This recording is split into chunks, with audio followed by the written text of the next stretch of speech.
홍시의 사연 라디오 지금 시작합니다. 안녕하세요. 사랑 하나면 모든 걸 커버할 수 있을 줄 알았는데 막상 결혼하고 보니 사랑만으로는 결혼 생활이 유지되기는 힘들더라고요. 금전적인 조건도 물론 중요하죠. 저는 대기업 해외 영업팀이었고 제 또래에 비해서는 고수익이라고 할 수 있었죠. 그에 반해 남편은 웹툰 작가였는데 대박친 작품 하나 중박 정도 친 작품에 2개가 있었어요.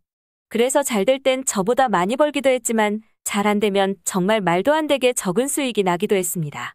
남편과 제가 연애를 할 때는 남편 작품이 대박이 나서 저랑은 비교도 안 될 만큼 엄청난 수익을 내고 있을 때였습니다. 말씀드렸다시피 남편이 저보다 많이 버는 거지. 제가 못 버는 건 절대 아니었기 때문에 남편이 많이 번다고 해서 제가 질투를 하거나 자격지심을 갖는다거나 그런 건 없었어요. 오히려 남편이 본인 수입이 안정적이지 못한 것에 대한 불안감을 항상 보였죠. 그럴 때마다 저는 농담 반 진담 반으로 걱정 말라고 했습니다. 못 벌어도 제가 벌어먹일 수 있다고요. 그렇게 저희는 만남을 이어가면서 서로에 대해 점점 빠져들었고 결혼까지 생각하게 되었습니다. 근데 남편이 먼저 제안하더라고요. 본인 수입이 안정적이지 못하니까 본인이 집안 살림을 모두 도맡아서 하겠다고요. 어차피 컴퓨터 앞에 하루 종일 앉아있는다고 작품이 뚝딱뚝딱 나오는 것도 아니라면서요. 게다가 본인 작품으로 수익이 발생해도 자기는 용돈 받았으면 되니까 저보고 관리하라고 하더군요. 그렇게 저희는 본격적으로 결혼 준비에 들어갔습니다. 양가에서는 형식적으로 오가는 예물이나 예단 때문에 불필요할 지출은 서로 줄이는 게 좋겠다고 하셨고 저희는 결혼식만 올리고 신혼생활을 시작하기로 했습니다. 집은 제가 결혼 전에 산 작은 아파트에서 시작하기로 했어요. 그렇게 남편이 저희 집에 들어오기 시작하면서 저희가 연애 때는 발견하지 못한 사소한 마찰이 생기기 시작했죠. 직장인에게 집은 휴식을 하고 마음의 안정을 취하는 공간이잖아요. 저는 밝은 햇살을 받으며 음악 듣는 걸 좋아하는데 남편은 정반대였습니다. 남편에게는 집이 직장이었고 어두운 조명에서 집중이 잘 된다며 저희 집에 암막 커튼을 달아버리더라고요. 음악이 사라진 건 당연하고요. 그래도 뭐 어떡하겠어요. 집에 더 길게 있는 사람한테 맞춰주는 게 좋다고 생각해서 따로 별말은 안 했습니다. 그렇게 시간이 흐르고 신혼생활이 1달 조금 넘었던 날이었습니다. 퇴근하고 집에 들어왔는데 담배 냄새가 코를 찌르더라고요. 담배 태우시는 분들은 분명히 냄새 다 뺐다고 냄새 하나도 안 난다며 자부하지만 비흡연자들 중에 코가 좀 예민한 사람들은 옷이나 몸에 배어있는 담배 쩐내를 느끼기도 하잖아요. 집중하고 있는 남편에게 다녀왔다는 인사 대신 담배 폈냐는 질문이 먼저 나갔습니다. 남편은 작품이 생각대로 진행이 안 되어 스트레스 받아서 어쩔 수 없이 폈다고 하더라고요. 근데 분명히 저와 연애하던 시절에 제가 담배 안 끊으면 헤어지겠다고 해서 담배를 끊었었는데 제 집에서 아무렇지 않게 담배를 피우고 숨기지도 않고 피웠는데 뭐 어쩌라고 식의 남편 태도에 좀 어이가 없었습니다. 그러면서도 얼마나 스트레스 받으면 끊었던 담배를 다시 피울까 싶어서 차라리 피울 거면 연초 말고 전자담배 같은 걸로 대신하라고 했어요. 이때까지만 해도 저도 제 입장에서는 많이 배려해줬다고 생각했어요.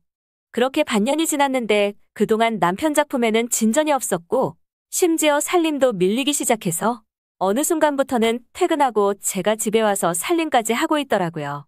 나름 예술하는 건데 시상이 안 떠오르나 보다. 마음이라도 편하게 최대한 갈구지 말아야겠다는 생각에 꾹 참고 있었습니다.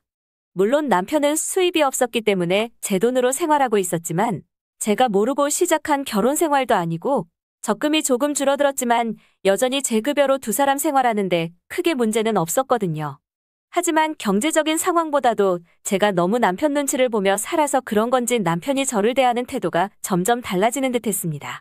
물론 저도 처음에는 믿기 힘들었고 기분 탓일 거라고 생각했어요. 하지만 어느 순간부터 남편의 말투는 점점 명령조로 바뀌더라고요. 퇴근하고 집에 들어오는데 현관문 닫히는 소리를 들으면 한숨을 푹 쉬면서 문을 좀 살살 닫을 수 없겠냐고 하고 뭘 하던지 조금이라도 소음이 들리면 너무 예민하게 반응을 하니 숨이 막히더라고요. 거기다가 남편이 하기로 했지만 어쩌다 보니 제가 맡아서 하는 빨래도 마찬가지였죠. 주중에 1번, 주말에 1번 해야 빨래가 쌓이지 않는데 빨래를 할 때면 항상 그걸 꼭 지금 해야 하냐며 짜증을 내더라고요. 남편이 항상 집에 있는데 도대체 언제 해야 별말 안 할까 하는 고민도 했습니다. 시간이 지날수록 남편의 예민함은 도를 지나쳤어요. 퇴근하고 집에 와서 제가 저녁을 먹자 하면 본인은 이미 시켜 먹었다며 저보고 혼자 먹으라고 해요.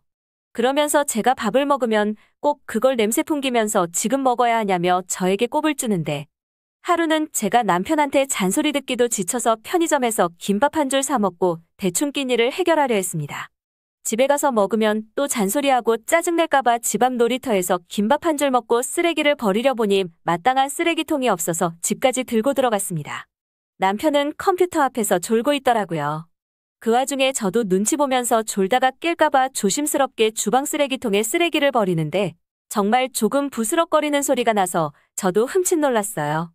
남편은 기다렸다는 듯이 조용히 좀 할 수 없냐며 짜증을 내는데 무슨 이유에서였는지는 모르겠는데 갑자기 한 가지 생각이 뇌리를 스치더라고요.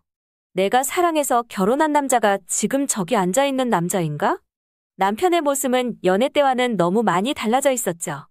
거기다가 내가 내 집에서 이렇게까지 눈치 보고 살아야 하나 싶은 생각도 들었고요. 그래도 시간도 많이 지났고 1년이 다 되어 가는데 곧 마무리하지 않을까 싶어서 남편이 자는 틈에 컴퓨터를 켰습니다.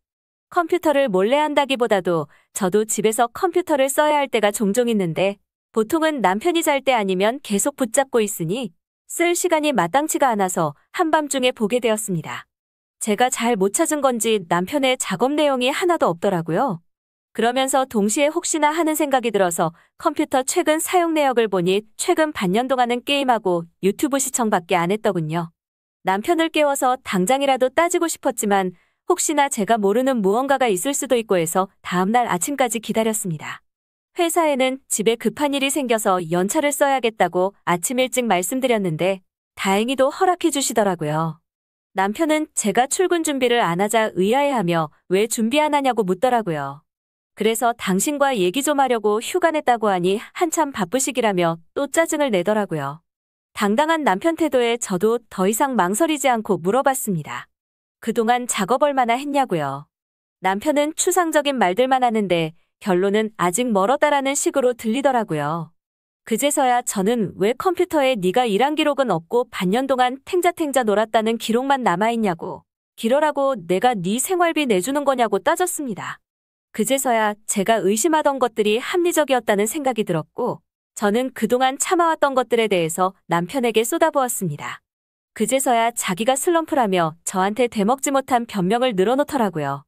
차라리 슬럼프였으면 저한테 처음부터 얘기하고 쉬었으면 됐을 텐데 일하는 척하면서 살림도 저한테, 경제 부담도 저한테 다 맡겨놓고 아무렇지 않게 지낼 수 있었냐고요. 남편이 그동안 제 돈을 쓴 거는 아무렇지 않아요. 돈이야 벌면 되니까요. 하지만 남편이 저를 속이고 기만했다는 사실이 저를 무너지게 만들더라고요. 연애부터 결혼 생활까지 5년에 가까운 시간이 부정당하는 기분에 정말이지 우울하더라고요. 그러면서도 동시에 제가 남편에게 해줄 수 있는 모든 걸 다 해줬다는 생각에 후회는 없었습니다. 그렇게 남편과 저는 이혼하게 되었습니다. 저한테 협의 이혼을 제안하던 모습이 괘씸해서 변호사 선임했습니다.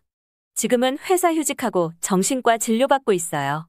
시간은 오래 걸리더라도 저에게 상처 준 만큼 저도 똑같이 금전적으로 데미지 줄 생각입니다. 처음부터 오냐오냐 했던 제 잘못도 무시는 못하지만 그게 저를 기만해도 된다는 뜻은 아니니까요. 긴 글 읽어주셔서 감사합니다. 남편 꼭 박살내고 소송 끝나는 대로 후기 올리도록 하겠습니다. 홍시의 사연 라디오? 오늘 이야기 여기까지입니다.